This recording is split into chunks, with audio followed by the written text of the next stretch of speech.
We're going to stay on the topic of how do you deploy and implement cutting-edge computing technologies, especially AI. So our next speaker, Max Versace, is the co-founder of Neurala. He'll explain the technology, but what I want to point out, what you should know, is that the company AI platform is now used in some 54 million devices, including in drones, in robotics, and in smart devices. So Max, welcome to the stage. Thank you. Thank you. So you got the name right, Versace. I'm the other Versace, as you can imagine. One did modeling. I do neural modeling, so slightly different. So I came to Boston in 2001 to work on my PhD in artificial intelligence. And I used to look at this area from the other side of the river. And I've been in AI for many, many years at this point, talking about artificial intelligence and deploying, how is this deployed into real-world applications. And while talking to people, especially the layman, while talking about artificial intelligence, the question usually goes here. Say, what about robots, right? I don't know about you, Boston is really a very technologically advanced city. I haven't bumped into any of these guys on my way here. Maybe they're not waterproof yet, because the weather is nasty. But I haven't bumped into, the dinosaur T-Rex robot or the dog that steals your Coke bottle or the snake robot that strangles you or the very useful kangaroo robot. But usually this is what the imaginary is about artificial intelligence. And that's not really the reality. The real reality of artificial intelligence is this. Many, many companies, tens of companies, hundreds, thousands of companies, from the small to the big, that are tirelessly working in bringing artificial intelligence to real-world application with bodies that differ from snake and Tyrannosaurus robots, right? So just a few examples here: agriculture, auto, government, retail, finance, and our little company up there with Microsoft, Google, and IBM that builds platform, or sort of like horizontal platform that enables AI to be deployed into real-world applications. So global estimate, $120 billion market by 2025. I think this is probably a lowball estimate by far. And among those startups, there was ours, Neurala, which I co-founded with Anatoly and Heather, a Russian, an American, and an Italian. Sounds like a joke, but we co-founded at Boston University. Back in 2013, this is when I was giving my TEDx talk, and I was talking about how we were taking our research from Boston University, which we did for many, many years, working with NASA, DARPA, and so forth, essentially reducing this AI to a form factor that can be put on a compute edge. And so this we started doing right after 2003, 2004. In 2006, we wrote a patent together with my friends around using GPUs for deep learning. And then we created Neurala to contain this IP work. It was very early time. Nobody really cared about AI, as I explain in a second. And here we were fantasizing how we would bring this to the market. We had no clue, right? We were completely clueless. And what did we do in our studies? This, right? So we came from Italy, Russia, and US to essentially mathematically model the brain, sort of deconvolve the very convoluted architecture of the brain, write down equations that describe the functioning of neuron and synapses, and essentially describing the behavior that the brain produces, thanks to its 100 billion neurons and 250 trillion synapses, all connected and firing together in happy harmony. And so once you have that, once you can design algorithms that capture visual perception, planning, motor control, and so forth, you can package this algorithm in so-called mini brains that we started deploying in robotic application at the beginning with DARPA, and then with NASA, and then eventually with our company. The world was really different when I joined AI. Right? When I came in 2001 and we started writing proposal to get AI deployed, program manager will basically say, look, Versace, I like you. You seem like a nice guy. But take away the neural network crap from your proposal. All right? So neural network is what today is called deep learning. So take it away, and we'll find you eventually. Right? And so fast forward 2011, 2012, the world changes completely, and I'll tell you why. And everybody now is going after neural networks and completely change their attitude. Not only politicians change colors, right? Also, researchers change their colors and program manager. So what was AI before deep learning came about? I call AI is commonly called GoFi, or good old-fashioned AI. And an example of how, for instance, GoFi will solve a problem to understand perceptually whether this is an apple or an orange is with something like this, something like a decision tree.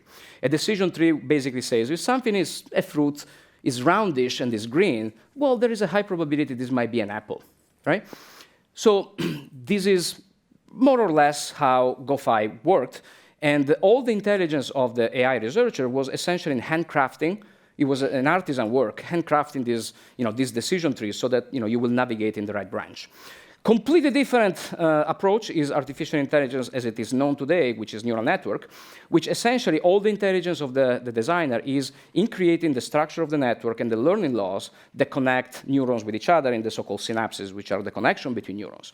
And that's where you deploy your intelligence. And then what you do is you present instances, you present examples. In this case, they are visual example, but you can present basically all the examples that you want in different modality, whether it's speech or sensor data or anything you want.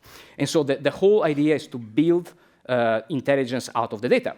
And intuitively, we know this is how the brain works. I introduce you here Versace 3.0 and 4.0. So 3.0 is Aria Versace, Leonardo is 8 months old.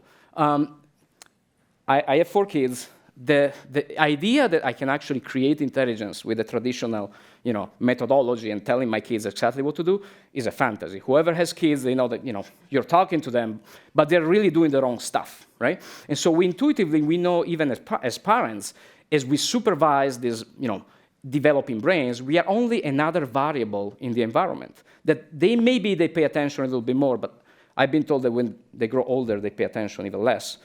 My older is 8, so I don't know that yet. But essentially, they are completely self-organizing. Their neural network grow, and occasionally we give a label. I teach my kids to speak Italian, so I tell this is a mela versus an apple, but that's about it. The rest is done completely autonomously by their deep learning algorithms.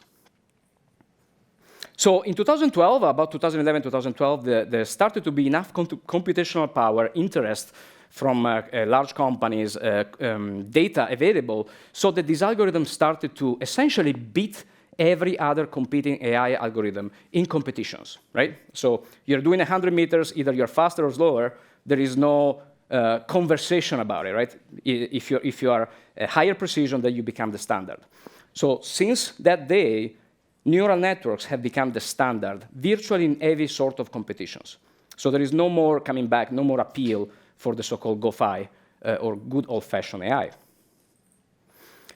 So this is about theory, it's about research, and I did the transition myself from academia, where I was cozy and happy, to startups, where I'm not. I'm still cozy and happy, but there is a lot of work to be done. So how do you transition something from a few equation in a paper napkin to an application that runs in the real world? So let me give you an example. You've heard today about neuromorphic computing. So that's actually an old field, and is old enough that I was part of an initiative sponsored by DARPA. So DARPA does this crazy project like the internet and so forth. So they eventually have a transition into real-world applications, and this was called the DARPA Synapse project. And so the goal of the DARPA Synapse project was to go beyond the traditional von Neumann computing, where essentially we were studying the brain, and that's where I was the principal investigator in this initiative, looking at structures as tiny as synapses all the way to these large-scale networks that define a brain. And our teams, parallel teams, in this case at Hewlett-Packard, were looking into innovative hardware, in this case CMOS chips on top of which we deploy crossbar made out of memristors. So extremely sophisticated. Not all of the things that DARPA does happens exactly as they planned into real-world applications, but today, if you carry a flagship phone, chances are that alongside your CPU, that does the usual computational crunching, GPUs that renders images on the screen, there is also a so-called NPU, or a neural processing unit, the origins of which can be traced back to projects like DARPA Synapse project where essentially this research was pioneered, and now it's deployed in many, many million devices across the globe. And that's one of the applications that we've been working on. Of course, we knew a little bit the topic about neural processing and NPUs. One of the applications that we have deployed, starting from the more consumer-oriented, is in cell phones. So what problems do we solve for the enterprises? Essentially, all for the OEMs, of course, cell phone manufacturers, all cell phones are basically the same these days, right? The hardware is very similar. There is very little differentiation between models of the same brand or different brands. And so brands are looking to sort of increase their competitiveness, and they're looking into software and the AI to augment the quality of their product. So one of the main drivers in buying a cell phone today is selfies, right? So selfies, pictures. And so we have built AI that runs directly at the edge inside an NPU so that every time a user takes a picture in about 10 to 20 milliseconds, we apply this AI sort of a photographer assistant to increase the quality of the picture, learning from the user how the user likes to take her pictures. And so that's one application that runs on many tens of million devices, sort of very innocent. It's an AI that, thanks to the low power of these NPUs, can run seamlessly without drawing all the power out of your battery. Anybody goes to Stop and Shop and Star Market might bump into this guy. Its name, it's a robot, is Marty the robot. It's produced by a company called Badger. So the robot roams around grocery stores. Somebody says it's a little creepy, but he's nice. And so our AI does various things in the robot. One of the things that the robot solves is detecting spills in supermarket. And so that's apparently a big problem in the United States I didn't know about, but when something spills on the floor in a grocery store, you don't clean it right away, somebody slips, boom. If you don't clean it between 20 minutes, within 20 minutes, then your insurance doesn't pay, and you become liable. Multi-billion-dollar project, not particularly fun task for any humans to do. So the robot goes up and down and processes about 1.5 million images per day across 600 grocery stores in US. And our AI helps to detect whether something fell on the floor so that a person can be alerted and things can be cleaned up. So efficiency, cost savings, real stuff that the grocery store pay for because it makes money to them or decreases the expenditure. Other applications similar in nature. In this case, the robot is flying, so it's drones. We started working with drones with NASA many years ago, and now, apart from consumer, which I don't think it's a great application of drones, you know how many selfies from drones you can take. I think it gets old after a while, after the first, maybe. So the big use case for drones are inspections. Inspecting structures or infrastructure like wind turbines, power distribution grids, oil and gas infrastructures, and so forth, bridges, and so forth. So the idea is that you can send a drone up in the sky, and we have customers who do that in the United States and in Europe, and collect terabytes of data, video data, and then you don't want the human to look at this data. You want the human to just confirm or disconfirm what the AI processes in mass for the humans and say, look, these 5 images here is where we believe there is corrosion in a wind turbine. Again, huge savings, not only of time and money, but also lives, because climbing on a wind turbines, again, going back to my kids, is not something that I wish them as jobs, particularly, as a future employment opportunity.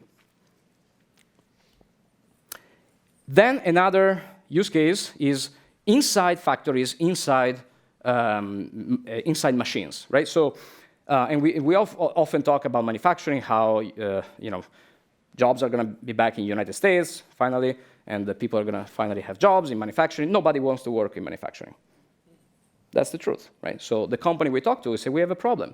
Nobody, first they don't want to do it, but also they can't. A typical machine like this one produces 60 to 80 products per minute. So who in their own mind has the skill set or the will to look at products coming out for the purpose of quality control? Nobody can. Nobody wants. So AI is there to enable this company to innovate, increase the quality of their machines, decrease cost, and face the labor shortage that everybody is seeing in the field, apart from politicians who say that we're bringing back the jobs that nobody wants. So this is a real-world application, And at this point, there is always somebody in the audience who is going to say, you put stuff into machines? What if these machines become conscious and starts to produce little Terminator coming out of the machine and kill us all? I swear these are questions, real questions.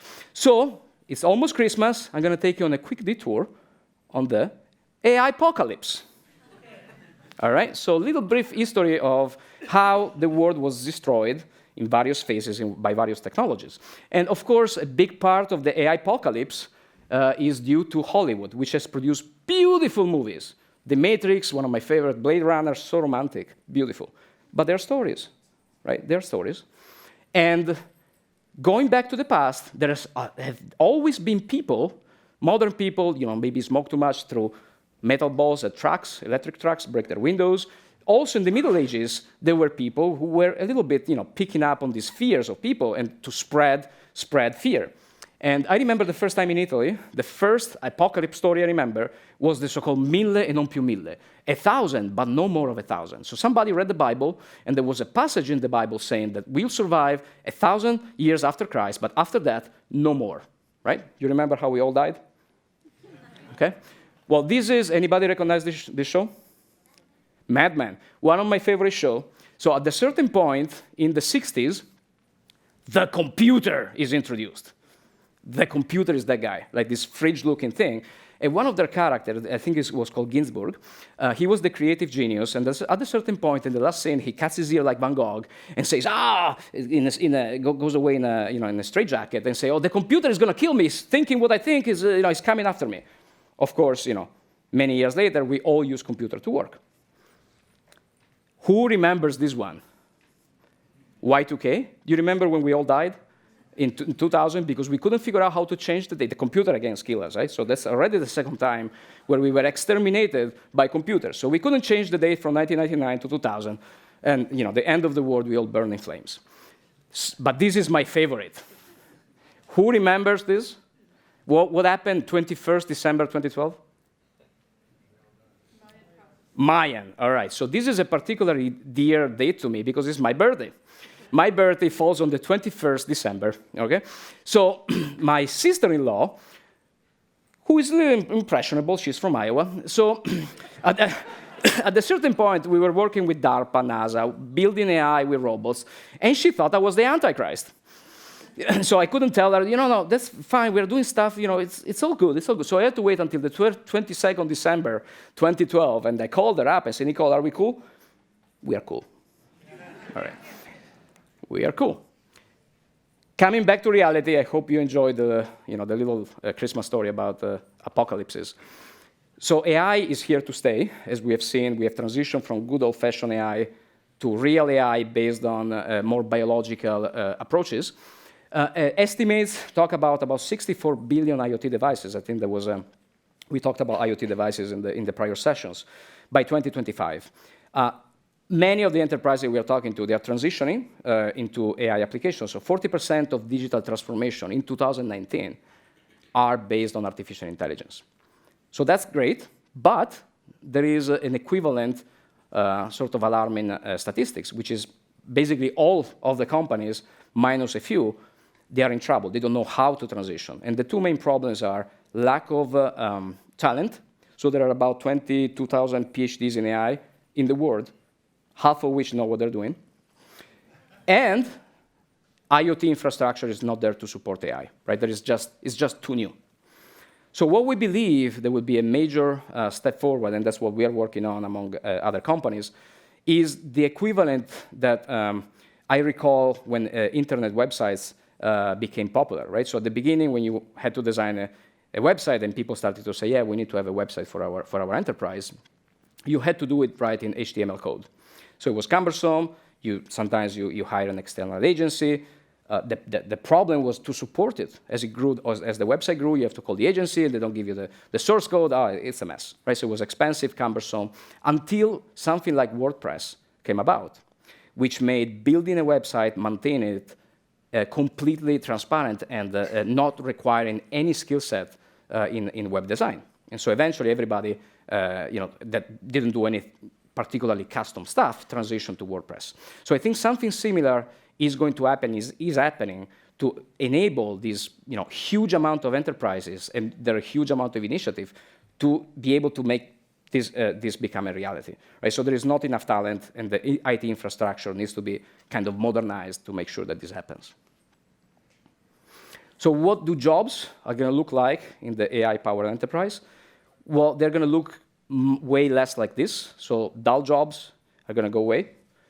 Unappealing jobs, nobody wants to work in jobs if they have the choice to do so. Non-scalable, the idea of looking at the video stream constantly, 24/7, is not going to exist. AI will do that. Repetitive jobs, they're going to be augmented or made less repetitive. Dirty jobs and dangerous jobs will be eventually replaced little by little, like in the drone example, by unmanned system that will do those jobs automatically, or in concert with the human, where the human will do the safer part and the robot will do the more dangerous part. On the counter side, these will be the jobs that expect us, at least that's how I see it.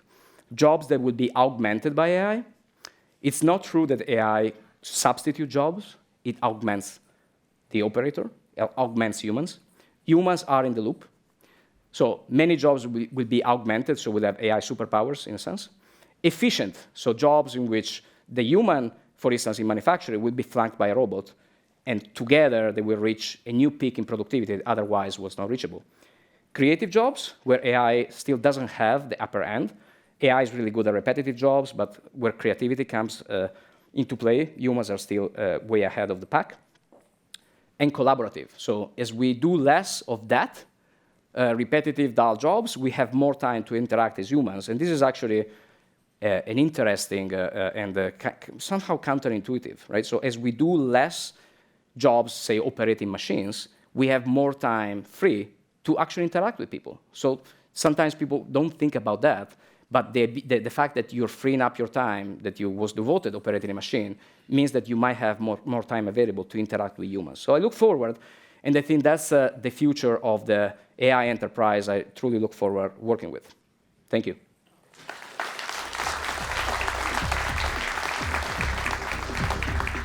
Thank you, Max. Please take a seat. You're good? Sure.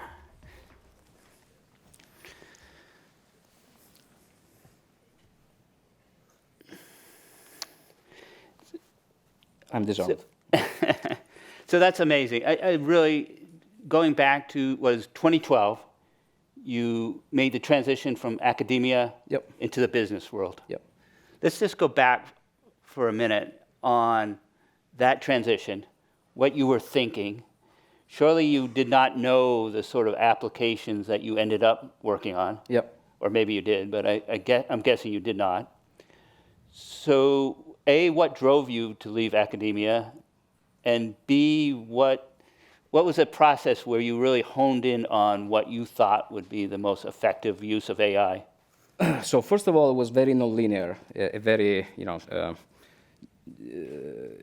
strange path. So we started the company in 2006, as I was mentioning, to contain some patenting work around using GPUs for deep learning. And back then, we foresee AI was going to be everywhere. And pretty much, if you look at our business plan, which we did as a joke in a business class at Boston University. As a joke? As a joke, yeah. We took a class because we were done with our PhD classes, and a friend of mine who I met in the bathroom said, Max, you seem to be inquisitive. You should take this class. So I took it, and I brought my co-founders, the Heather and Anatoly, and we wrote a business plan around using AI into business, taking our research. And if you look at that, and it's still available, dated 2006, it looks pretty much like an NVIDIA business plan today. And I think NVIDIA embodies this sort of like a generalized horizontal increase of AI application in all sorts of domains and field, from academia to defense to manufacturing and healthcare and so forth. So they are really the champion of this. What drove us to do that was working with DARPA and NASA. In particular, we realized that the stuff we were doing was not anymore confined to only academic interest, but we were solving problems that robotics, in particular, robotics was the first hook into us deciding to take the AI out of our academia. that we were solving problems that robots were not solving, Right. that were still dumb. And NASA, in particular, say, well, we want to enable the Mars rover to navigate autonomously with the brain of a rat, the equivalent of a brain of a rat, which you might laugh about it, but if we can replicate the brain of a rat into a Mars rover, we are going to have an incredible amount of intelligence at our disposal, and that's what we did. And so at the beginning, we thought robotics was going to be our field of application, but then we realized that the number of robots deployed on Mars was kind of one. It's a market of one is not great. And then there is iRobot, which, if you didn't build the stuff at iRobot, and the robots are still not super smart, we have to say, they bump into stuff. So we looked around, and through doing some pilots with self-driving cars and all sorts of robotic, we landed on our first real applications, which amazingly was not in robots, was in cell phones. So, and one of the things that entrepreneurs or scientists that turn entrepreneurs, they go through painfully is the fact that you have to make money, right? Which is, amazing. Now we have investors and they want us to make money, and so you cannot just chase your next big dream or next big algorithms. And so we found a niche after bumping into many dead ends that was initially in cell phones. And so the idea of building AI for cameras were orders of magnitude more widespread than robots. Today, robots and drones are starting to become deployed in a number that makes them appealing for business, a business activity. But still, there are so many other applications that are bound to a camera. Okay. So we started with robots, ended up in cameras. Right. I want to see if the audience has questions. I have a few more, but if you do, please raise your hand. If not, so I think there is a hand. Two. One. Thanks. David Baird from Canada. You put a slide up showing your plans or broad plans to transition from 50 million installations to 50 billion. But could you give us some broad direction in terms of how you're going to achieve that? Is it all going to be image processing and more just broader expansion of what you started off doing in cell phones? Yeah, so one of the things that we want to do is to focus on vision, and again, our background goes beyond that. We are in robotics, so navigation, motor control, and other things, but vision is such a big market, and we want to nail one as better as we can before moving into contiguous one. So how do you get from millions to billions? It's not super easy. You have to partner. I think that one of the major business challenges ahead of us is finding the right channels to take our product and put it into sort of fan it out into many different applications. We are starting to do that. We have begun, and looks really promising. So the idea of selling our platform to them, big players that can embed it into themselves, into many hundreds of thousands of devices that then they sell to their customers. And so this sort of fan outs will be essential for our next growth in terms of business growth. Okay, thank you. To me, this discussion is so interesting because it gets at a core of what we're trying to talk about today is how you integrate these cutting-edge technologies, how you integrate AI into businesses. Yep. And the success that you've had, I think, is a great lesson of how to take on a market, see an opportunity, and grow and grow. Yep. And I'm looking forward, I think you mentioned $120 billion market opportunity. Yep. So I think we're all looking forward to that. Me too. So one of the biggest challenges to understand the difference between AI curious and real AI problems. Yeah. And so, again, many years ago, nobody cared about AI. And one of my professors used to tell me, an Italian guy, Max, be careful what you wish for. Right? So now everybody cares about AI, but there is a ton of noise. Yes. In startups, or other companies branding themselves as AI, which is kind of say, hey, we've been doing AI for 20 years, these guys don't know. So that's a problem for us. But also there is a problem from enterprises that want to do AI, and we were talking in the green room how the CEO of the big company talks to the CEO of the other big company playing golf. I say, hey, Jeff, what are you doing? I'm doing AI. How about you? Well, the day after, the guy who doesn't do AI calls his VP and say, hey, where is our AI initiative? So at a certain point, something rolls down to some guy who is the AI guru in the company X, who is going to call Neurala and say, hey, we have to do some AI. No, you don't. No, you don't. So many use cases are like this. Yes. Somebody has to do an AI application that is basically a bridge to nowhere. And so for us, a big change was to have the diligence, and that's when you hire salespeople who actually sniff the business, not the researcher. We are hopeless, right? We'll do anything that is interesting. But to basically guide the customer sometimes to the self-realization that they don't need AI. It's a toy problem, and they shouldn't do it.